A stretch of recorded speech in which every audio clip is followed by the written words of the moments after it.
छीटा जवानी के उड़े दहो, मनवा से मनवा के जुड़े दहो। छीटा जवानी के उड़े दहो, मनवा से मनवा के जुड़े दहो। आज सुते दरिया तान के तान के तान के टूट जाए राजा जी, टूट जाए राजा जी पलंग सागवान के, टूट जाए राजा जी पलंग सागवान के।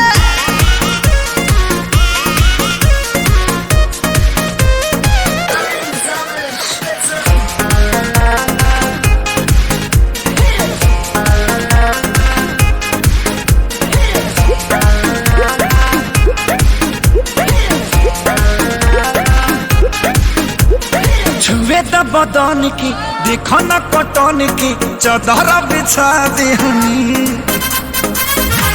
पलम जी मन पिघला देहनी, पलंग पर झुलुआ झुला देहनी।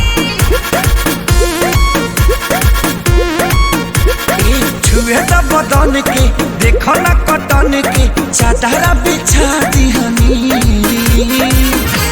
पलम जी मन पिघला देहनी, पलंग पर झुलुआ झुला देहनी। परियार बाटे बेड अब फान के फान के फान के